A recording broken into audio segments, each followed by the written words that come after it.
Hello everyone, hope you're safe, hope you're not going insane.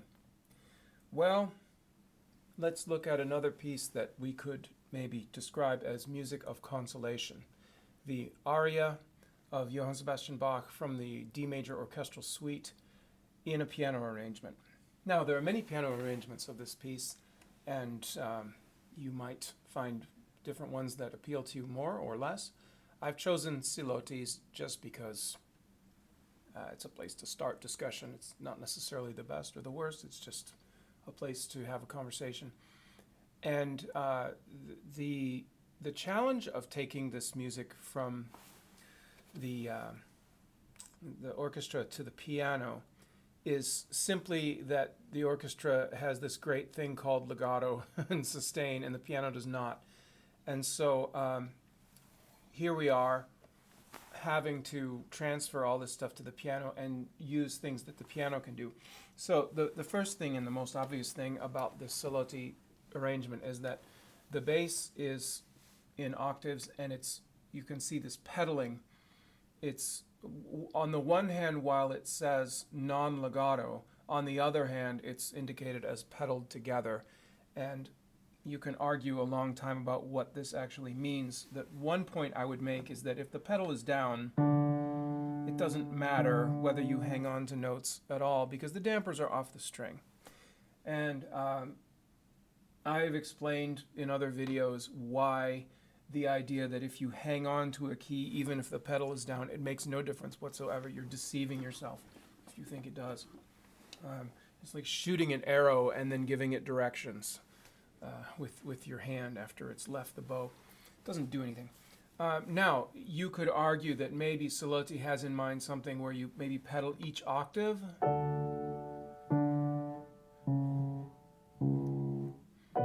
Okay, granted, that's a specific sound. That makes a real difference. I could go either way on this. You know, the idea that we could play the whole thing staccato, you actually can't, and get all the voices and all the inner voices. Sooner or later, you're going to have to pedal through some stuff. But you could occasionally, when you just get the long notes in the soprano and the falling bass, you could occasionally go back to that sound and say, hey, everybody, remember this cool sound. That could work.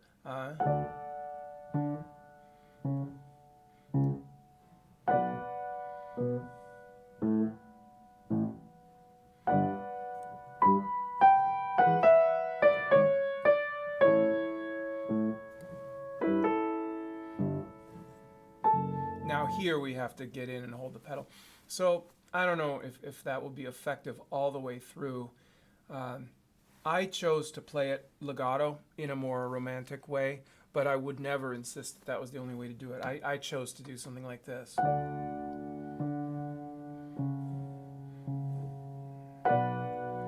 Because leaving the pedal down allows you to get a little bit more sonority there. Another thing you could do is double the F sharp. And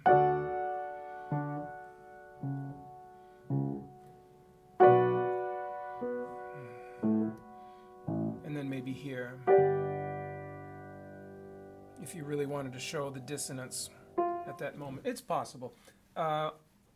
You have to decide for yourself whether any of that makes enough difference to be worth it.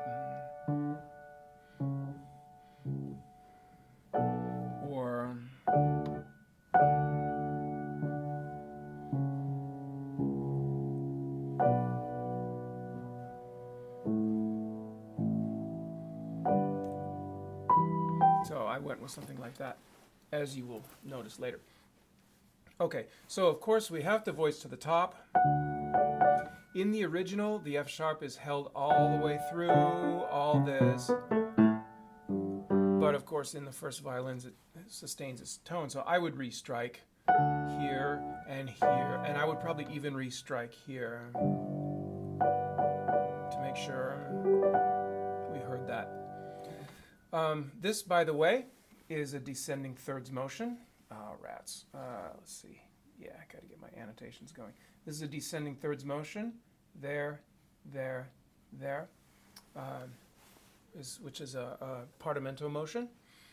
And we'll make a few remarks about motions as we go along. moving along, the first place where we now have to deal with some kind of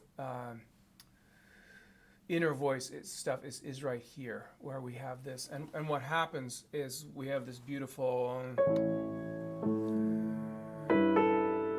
we have this motion to here, and now we have this...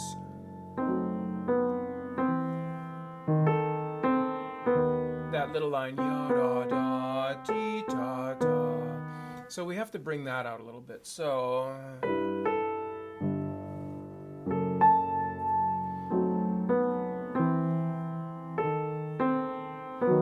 and now that's answered by the soprano.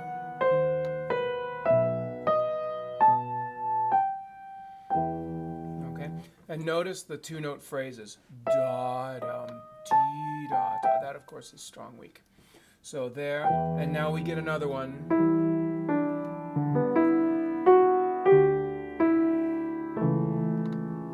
And really here it would become, maybe it's still possible to play, I don't know how to do this. How, to keep the pizzicato going, maybe it's impossible. So to me, that's what persuades me not to do this at all. So if we go through this kind of in tempo, you can hear how these call and responses between the two inner parts and the top part work. So I'll start right there.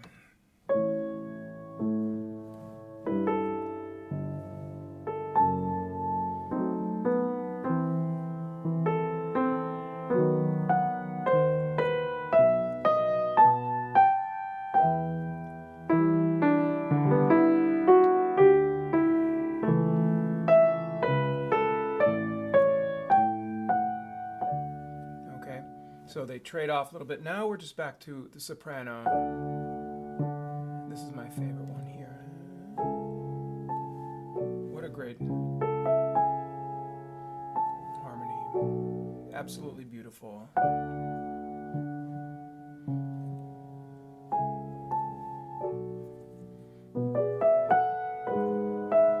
Two-note phrase.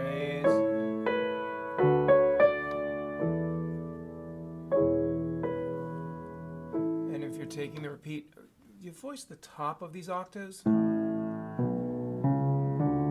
you have time to pedal between each one.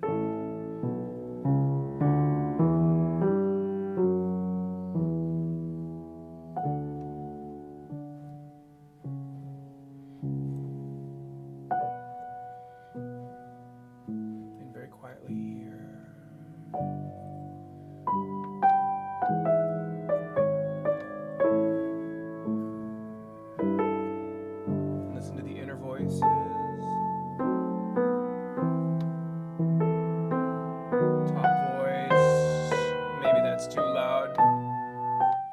Sorry, that was gauche.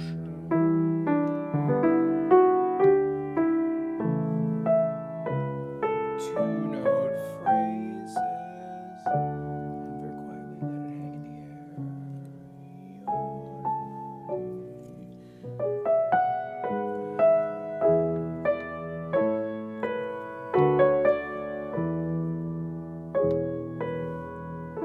Da, da, da, 2E, and breath. Then we could go on. You really got to count slowly here, what my friend calls fat beats. When they're imaginary and there's nothing sounding, your mind will naturally race, so you have to sort of count as though you're swimming through syrup, 1, E, and then you'll probably come out about right. Okay, going on to the next section, voicing to the top. And see if you can hear the C sharp past that bass change, okay?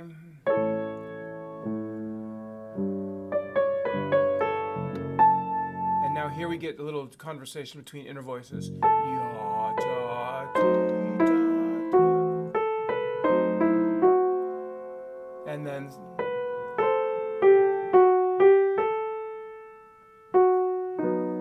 you get that wonderful inner line. So I'm going to try to bring that out.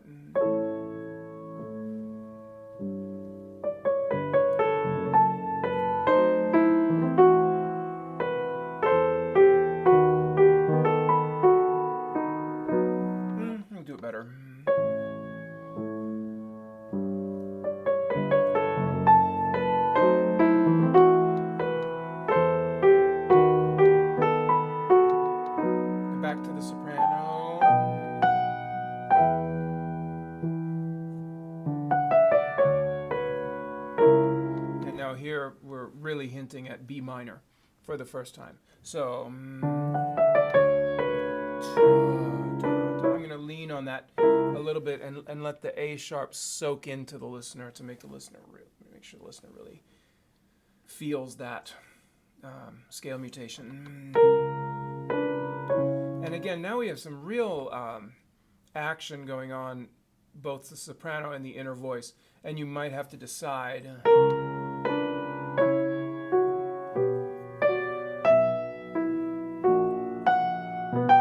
whether it's all that or whether you want, sorry, that was terrible,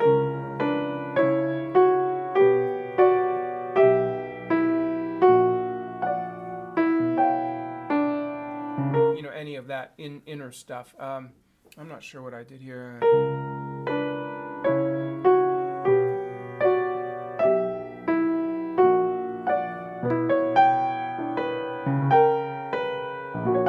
And then you have to do a very quick page turn here. So here we are, and we arrive on a suspension, strong, weak. And this is cool because you could either voice the soprano here and go ta-da, and then another one, C sharp to B, or you could imitate it here, which would also be cool. So it would be like this. That's either way,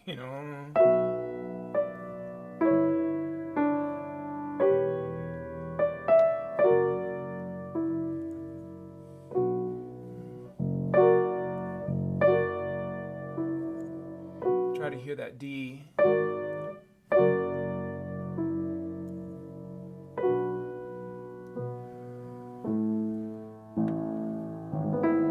This huge roll, this is probably the disposition of the original strings, and of course you can play it this way.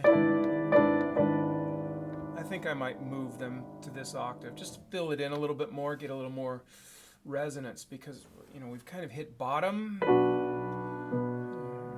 and now we're working our way back up. It's more like now we're gathering energy, so I wanted to fill that chord in a little bit.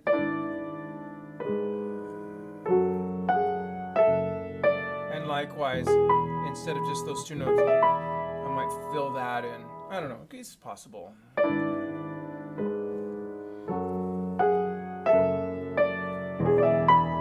now inner voice.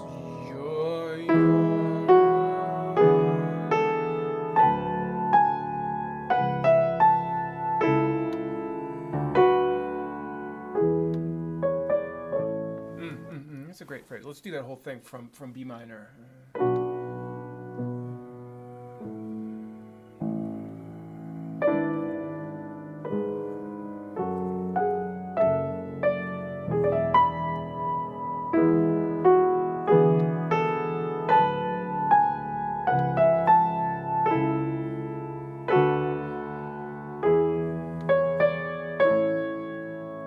And by the way, the soprano's not done here. Okay, it's big line, big musician. Small line, small musician. You could also argue that's maybe a new phrase here, but certainly keep our ear on the C sharp and toward the A. Don't just abandon us on the A. So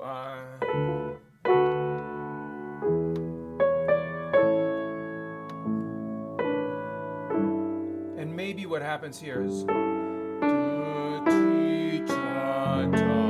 that inner voice, and that sort of launches the high voice. So maybe the whole thing taken together could be like you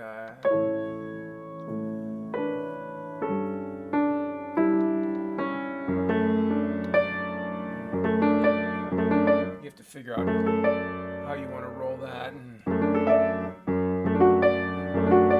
you could even fill it in with more if you wanted to. I don't know. It's possible.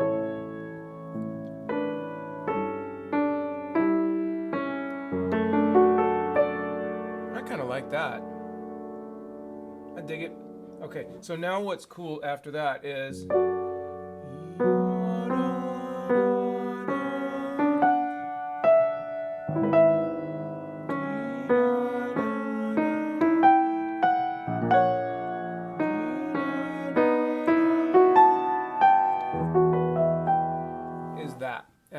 So that little duet between the inner voice and the soprano voice is what we're going to look for now.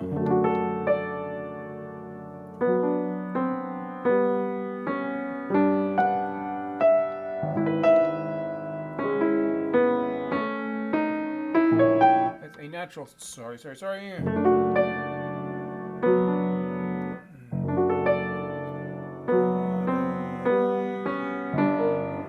Darn it.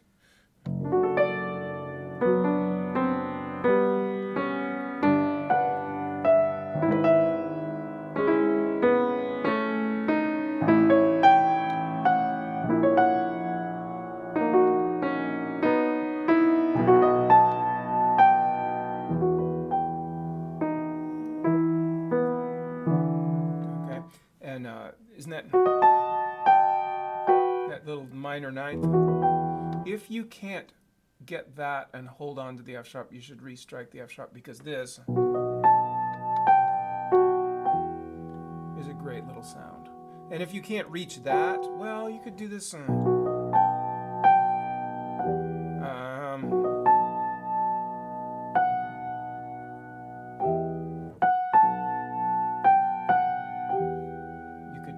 You can get that ninth in there a lot of different ways if you really want to, if you are sneaky. So this E minor harmony right here is the end of that little build up, okay? So, sorry, my battery's getting low. Better keep going. So, inner voice, all the way, da, dee, da, da, all the way to there. Da, dee, da, dee, soprano.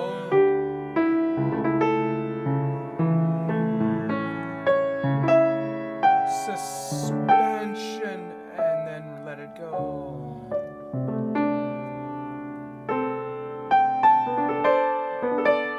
And this is going, and it says forte here, but I think if you really hit that hard, you'll be sorry. I think this needs to be a forte of importance and not of decibels. So wait. Yes. It'll sound better. And then maybe middle voice. Dee, da, dee, da, dee, da, dee, da, dee. Look at this middle voice. Da, da, da, dee, da, dee, da, dee, da, dee, da, dee. That's huge, okay? So from the G major.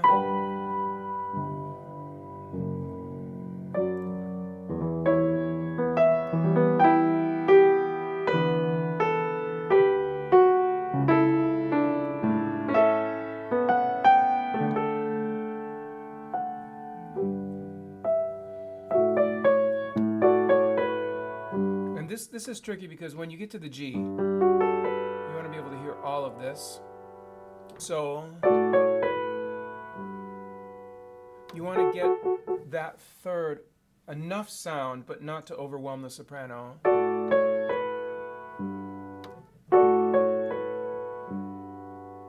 See, that sounds really great when I hold it, but it drowned out the soprano a little bit, so I have to just balance it, you know.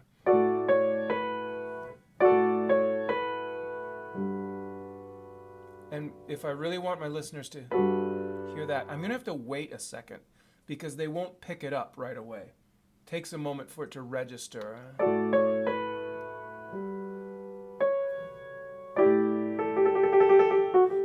And here with this trill, I'll probably not trill pedal through it because it's going to accumulate all kinds of noise.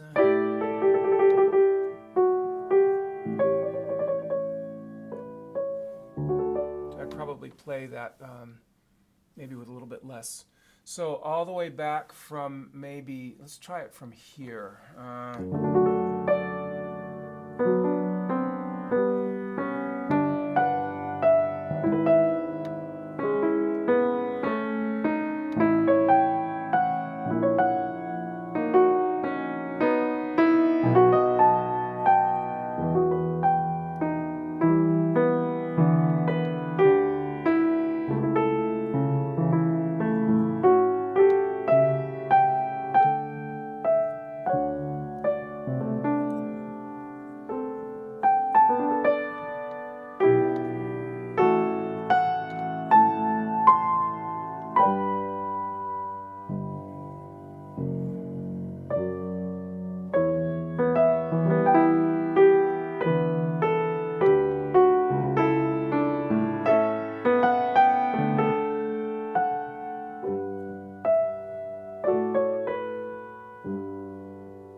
give a little more thought to how I want to do those trills. Probably practice them a little bit. I'm just sight reading right now. So those are some of the things you have to think about in a piece like this. You know, how do you really want to develop your sound? What quality of sound you want to go with?